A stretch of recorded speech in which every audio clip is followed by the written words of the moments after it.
प्रिय दर्शकों, एक समय की बात है जब देवी माता लक्ष्मी ने भगवान श्री हरि विष्णु से कहा, हे स्वामी, मैं जानना चाहती हूँ कि चुगली करने वाली स्त्री को कौन सा पाप लगता है। किसी की निंदा करना या बिना कारण किसी का अपमान करना पाप होता है या पुण्य?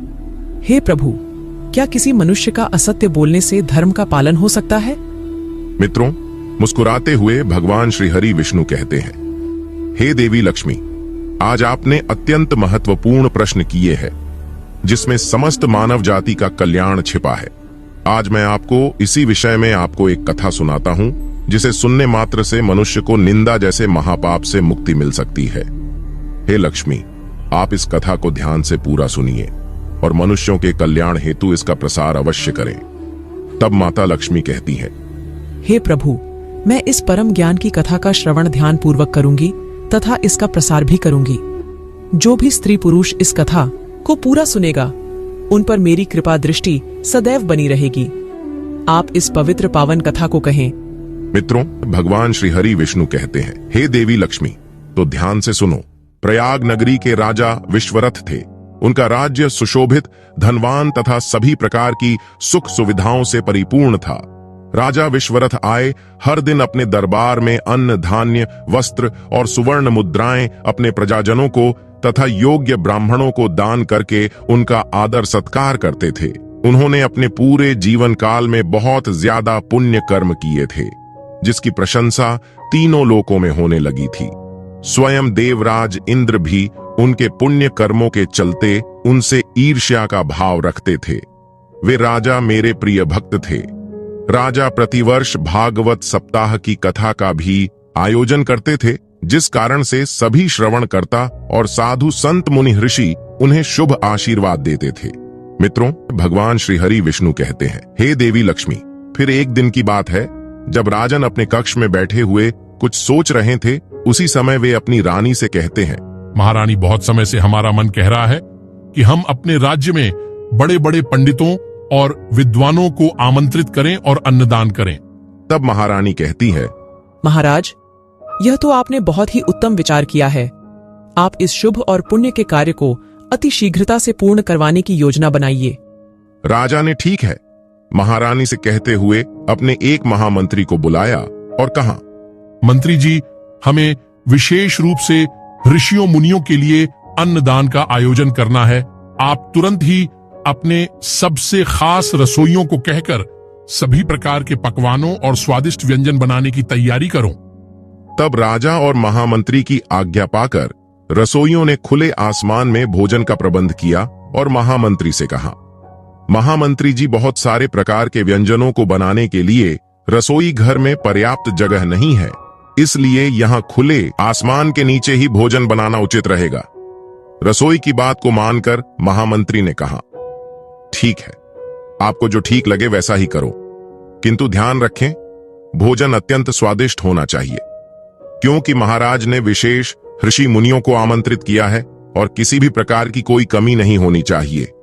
मित्रों, राजन भी स्वयं रसोई का व्यवस्थापन देखकर और भोजन की विशेष सुगंध महसूस करने से अत्यंत प्रसन्न हो गए। जब महामंत्री ने राजा से कहा, महाराज, दरबार में सभी विशेष विद्वानों, अतिथियों के लिए भोजन का प्रबंध हो चुका है। तब राजन कहते हैं, महान पंडित ऋषि भोजन के लिए आ रहे हैं। महामंत्री जी, भोजन तथा उनकी सेवा में किसी भी प्रकार की कोई कमी नहीं होनी चाहिए, अतः उनके स्वागत के लिए पूरे राज्य को सुशोभित कर दिया जाए। वहीं दूसरी ओर जबकि रसोई में खीर पकाई जा रही थी, उसी समय आसमान में एक चील विषैले सांप को अपने पैरों के पंजे में दबोच कर लेकर कहीं जा रही थी। किंतु जब वह चील उसी रसोई के ऊपर से गुजर रही थी, तब उस विषैले सांप के मुख से कुछ जहर की बूंदें खिड़ में संजोगवश गिर गई, जिसका किसी भी व्यक्ति को आभास न था। वहीं विषैली खीर कुछ ही समय के बाद पककर तैयार हो गई। फिर जब उसी दिन राजा के आमंत्रण का सम्मान करते हुए आसपास के राज्यों के सभी ऋषि भोजन के लिए राज दरबार में आए, तब स्वयं राजा ने उनका स्वागत किया, उनके पैर धोए और उचित आसन देकर उन्हें भोजन कराने हेतु बैठाया। अपने कुछ लोगों के तथा स्वयं के हाथों से राजा ने भोजन ऋषियों को परोसा।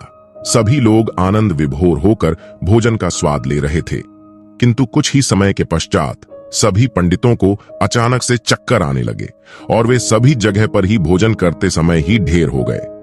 देखते ही देखते वे मृत्यु को प्राप्त हुए। महाराज के सामने ही सभी लोगों ने अपने प्राणों को त्याग दिया। इस शुभ अवसर पर ऐसा विघ्न देख राजा को गहरा सदमा लगा। उन्होंने तुरंत ही अपने सेवकों से कहकर वह सारा भोजन फेंकवाया और अपने महल में ब्राह्मणों की अकाल मृत्यु को जानकर राजन सोचने लगे कि अब मुझे घोर ब्रह्म हत्या का पाप लगेगा, जिससे जन्म जन्मांतर तक मुक्ति नहीं मिल सकती। ऐसा सोचते हुए राजा अपने राज्य का त्याग करके एक वन में तपस्या करने हेतु चले गए। मित्रों, भगवान श्री हरि विष्णु कहते हैं, हे देवी लक्ष्मी, जब वे सभी ऋषि मुनियों की आत्मा जब धर्मराज के दरबार में जा पहुंची, तब उन सभी को धर्मराज ने अपने अपने कर्मों के अनुसार अलग अलग लोकों में भेज दिया और कुछ ने अलग अलग योनियों में जन्म लिया। अपितु चित्रगुप्त को यह प्रश्न पड़ गया कि इनकी अकाल मृत्यु का पाप किसे मिलना चाहिए और इस महाभयानक ब्रह्मा हत्या का पाप किसे भुगतना पड़ेगा, क्योंकि इस विचित्र स्थिति में चित्रगुप्त जब यमराज से उनकी राय मांगते हैं, तब यमराज भी धर्म के अनुसार न्याय करने में असमर्थ हो जाते हैं और यमराज चित्रगुप्त से कहते हैं, हे चित्रगुप्त, इस विषय में राजन तो निर्दोष है, क्योंकि वह अत्यंत पुण्यवान है तथा उसने तो अन्नदान के उद्देश्य से इन मुनियों को बुलाया था और वह स्वयं पश्चाताप भी कर रहे हैं।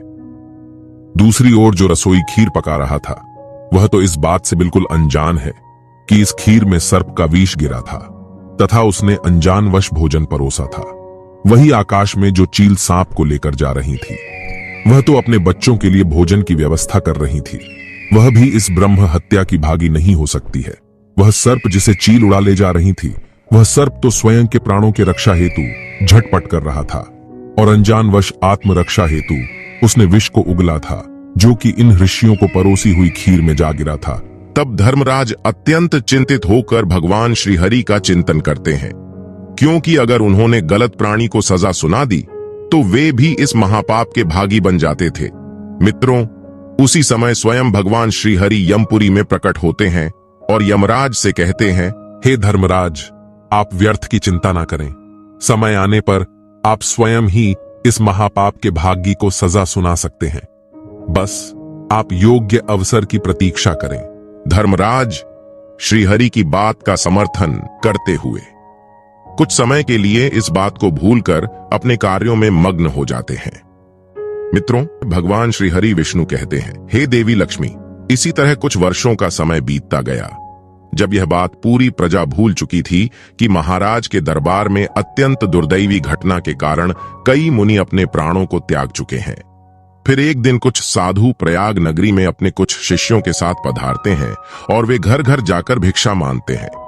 जब उन्होंने एक स्त्री से पूछा, हे देवी, यह नगर बहुत सुंदर है, क्या आप हमें इस राज्य के राजा के दरबार का रास्ता बता सकते हैं?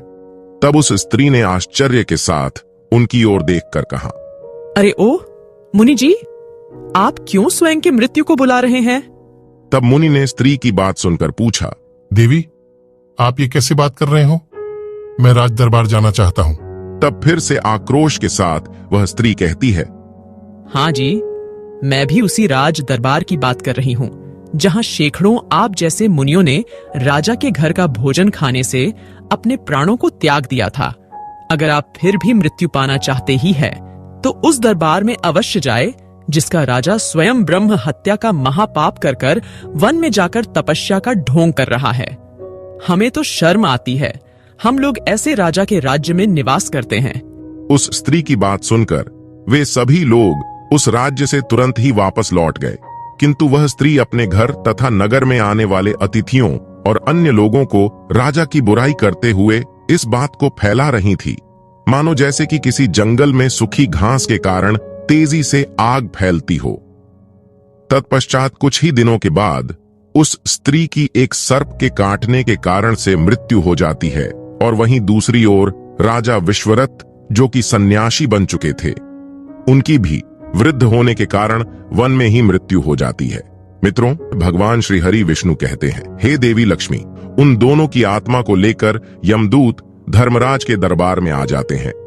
जब चित्रगुप्त उन दोनों के पुण्य तथा पाप का लेखा जोखा देखते हैं, तब वे यमराज से कहते हैं, महाराज, आज वह दिन आ ही गया है जिसकी हमें कई वर्षों से प्रतीक्षा थी। हे धर्मराज, ये वही राजा है जिनके दरबार में ब्राह्मणों की हत्या हुई थी। तब धर्मराज कहते हैं, हे चित्रगुप्त, राजन विश्वरथ को ब्रह्मलोक भेज दिया जाए, क्योंकि उनसे यह पाप अनजानवश हो गया था, तथा इस स्त्री को 16 नरकों की सजा दिया जाए, इसकी जीवा काट दी जाए। यही उस ब्रह्म हत्या की भागीदार है। अपने दूतों को और चित्रगुप्त को आश्चर्यचकित देखकर यमराज कहते हैं, हे वत्स, राजन ने तो अपने धर्म का पालन किया था। चील ने स्वयं की भूख मिटाने के लिए सर्प का शिकार किया था। सर्प ने स्वयं की रक्षा हेतु विष को जमीन पर डाला था, जो कि खीर में जा गिरा। यह सभी निस्वार्थ भाव से अपना अपना कार्य कर रहे थे। इन्होंने किसी भी कारण वश यह पाप नहीं किया है, अतः इस पाप को करते समय इन्हें कोई सुख या दुख की अनुभूति ना थी।